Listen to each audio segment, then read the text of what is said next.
मीडियावरती तुम्ही ते जे 2 ट्विट केलेत, काय नेमका तो प्रकार आहे आणि का तुम्हाला असं वाटलं की हा सगळा प्रकार सोशल मीडियाद्वारे लोकांसमोर पोहोचला पाहिजे? असं आहे की मला जे काही गोष्टी बारामतीमध्ये फिरताना कळल्या की 19 जानेवारीला पहाटे 1:21 सोमवती अमावस्या संपली होती आणि त्याच वेळेस दादांचा काटेवाडीचा जो बंगला आहे त्या बंगल्याच्या मागच्या भागामध्ये एक बोकड टांगलं होतं आणि त्याचा पशुबळी दिला गेला होता. त्याच्या खाली एक पूजेचा प्रकार झाला. ही तारीख आहे 28 डिसेंबर 2025. सॉरी ही तारीख आहे, आता सांगितलं की 19 जानेवारी पहाटे 19 जानेवारी 2026. दादांचं फ्लाईट क्रॅश झालं ते 28 जानेवारी 2026, म्हणजे ते 8 दिवसाच्या पूर्वी. दुसरं असं आहे की एक दुसरं ट्विट मी केलंय की भानामती सारखा अघोरी प्रकार असण्याचा तो दिसतोय प्रकार. तो प्रकार 28 डिसेंबर 2025 रोजी विद्या प्रतिष्ठानच्या AI इमारत बांधकामाजवळ एक अघोरी पूजा केल्या गेली, पण आता मला माहिती मिळते आहे की ती गावदेवीची पूजा आहे असे कळते, कारण भानामतीमध्ये झेंडूची फुलं आणि हिरव्या रंगाचा वापर करत नाहीत. पण हे जे काही मी टाकलं ही सुद्धा पूजा डिसेंबर महिन्यामध्ये केल्या गेली. नोव्हेंबर महिन्यात काही मी ट्विट केले होते, त्या ट्विटचं पण एक याच्यामध्ये सोमवती अमावस्या, काळ्या रंगाची बाहुलीची पूजा आणि हे सगळं त्याच्यामध्ये लोकवशीकरण पूजा, ह्या ज्या काही सगळ्या गोष्टी घडल्या याबाबत सुद्धा मी ट्विट केलं होतं. सुया, हळदी, कुंकू, अघोरी पूजा सहयोग सोसायटीच्या समोर भिगवण रोडवर नोव्हेंबर महिन्यातील शिवरात्री व अमावस्येला, म्हणजे नोव्हेंबर महिना, डिसेंबर महिना आणि जानेवारी महिना या 3 महिन्यातला SITचा तपास जर ईशान्येश्वर मंदिराच्या अनुषंगानं अशोक खरातच्या अघोरी पूजेसोबत जर केला गेला आणि तो प्रामाणिकपणे केला गेला, तर अशोक खरातचे जे भोंदू भक्त होते, जे भोंदू भक्त आहेत आणि त्यांच्याकडून ह्या पूजा बारामतीच्या परिसरात केल्या गेल्याची शक्यता नाकारता येत नाही, तशी मला शंका आहे. दादा हे विज्ञानवादी होते. दादा विज्ञानावर, सायन्सवर विश्वास ठेवणारे होते.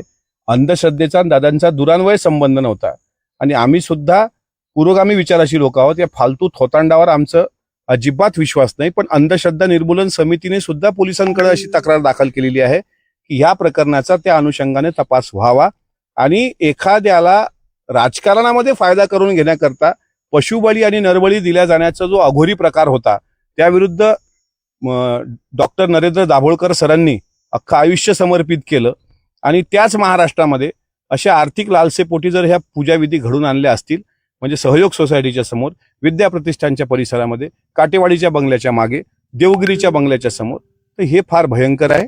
आणि म्हणून माझं या 4-5 दिवसांमध्ये लोकांशी जे बोलणं झालं, लोक बोलायला घाबरत आहेत समोर यायला आणि माझ्याकडे जी लोकांनी माहिती दिली ती मी ट्विटद्वारे टाकली. आता हे महाराष्ट्राच्या मुख्यमंत्र्यांच्या लक्षात आणून देण्याचं माझं कर्तव्य आहे, पण त्याकरता जनरेटा असणं महत्वाचं आहे. जनतेतून उद्रेक झाल्याशिवाय अजितदादांच्या विमान अपघाताचं सत्य बाहेर येईल असं मला वाटत नाही. खरं तर तुम्ही आता सांगितलं अजित पवार विज्ञानवादी होते, तुम्ही पुरोगामी म्हणताय, मग तुम्हाला असं वाटतंय का ह्या सगळ्या गोष्टीचं किंवा या उतार्याचं कनेक्शन अजित पवारांच्या अपघाताशी जोडलंय? तुम्ही सोशल मीडियावर तशी पोस्ट देखील केली. होय, जोडलं गेलं असं वाटतंय कनेक्शन? होय. तुम्ही एकीकडे पुरोगामी म्हणताय, मग पुरोगामी असण्याचा आणि कनेक्शन जोडण्याचा काय संबंध आला? तुमचे विचार पुरोगामी आहेत. मी आताही सांगतो, मी तुकाराम महाराजचा अभंग सांगतो तुम्हाला. सांगो जाणती शकून भूत भविष्य वर्तमान, याचा आम्हासी कंटाळा पाहो ना आवडती डोळा, रिद्धी सिद्धीचे साधक वाचा सिद्धी होती एक, आणि तुका म्हणे जाती पुण्यक्षय अधोगती. जी लोक भूतकाळ, भविष्यकाळ, वर्तमान काळ बुवा महाराजांकडे जाऊन पाहतात ते नरकात जातात, असं 400 वर्षापूर्वी तुकाराम महाराजांनी म्हटलं. त्या महाराजांना मानणारा मी आहे. गाडगे बाबांसारख्या व्यक्तींना मानणारे आम्ही आहोत, पुरोगामी आहोत. पण एखाद्याचा बळी देत असताना जसं नरेंद्र दाभोळकर सरांना संपवण्याकरता काही लोकांना हिप्नोटाईज केलं गेलं, धर्माचा आधार दाखवला गेला की हे धर्मद्रोही लोक आहेत, त्यांना मारून टाका. किंवा काल तुम्ही बघितलं असेल आमदार संजय गायकवाडांनी ज्या पद्धतीनं एका प्रकाशकाला धमक्या दिल्या, हे अशा प्रकारचं हिप्नोटाईज केलं जातं. तू धर्मद्वेष्ट आहेस म्हणून तुला मारल्या गेलं पाहिजे. तर हे अंधश्रद्धेतूनच झालेले प्रकार आहेत ना.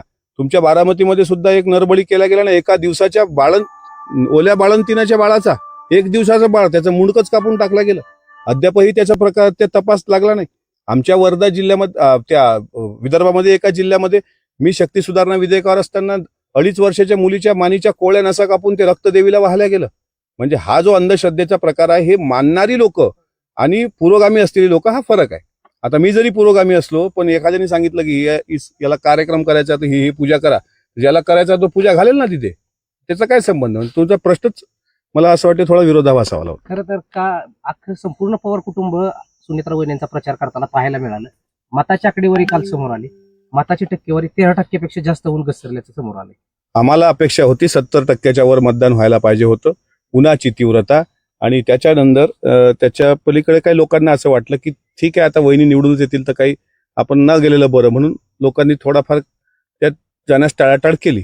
हे जरी त्याचं कारण असलं पण अजूनही बूथ सक्षमीकरण खूप महत्वाचं आहे. ठीक आहे, आता यावेळेस विरोधक तेवढे स्ट्रॉंग नव्हते पण 2029ला मोठ्या लढती, तुल्यबळ लढती कदाचित होऊ शकतील, चौरंगी लढत कदाचित होऊ शकेल, तिरंगी लढत कदाचित होऊ शकेल.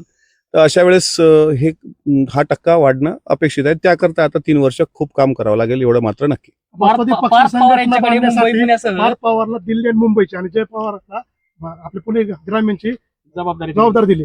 असं वाटतं की ह्यातनं काही पक्ष संघटना बांधण्यासाठी फायदा होईल म्हणून. सूत्रांची अशी माहिती आहे की दिल्लीचं सगळं पारदादा बघतील, कारण ते आता राज्यसभेचे खासदार आहेत. सुनेत्रा वहिनी ह्या महाराष्ट्रभर दौरा करतील आणि जयदादा हे पुणे विभाग बघतील. तर हा फायद्यासाठीच केलेला निर्णय असेल. दोघांचे हे म्हणजे दिल्ली मुंबई पार्थ दादा ह्यांनी पुणे सांभाळता. करतात. अंतिम निर्णय सगळे सुनेत्रा वहिनीच घेणार. राष्ट्रीय अध्यक्ष म्हणून अंतिम निर्णय घेण्याचा अधिकार सुनेत्रा वहिनींना आहे.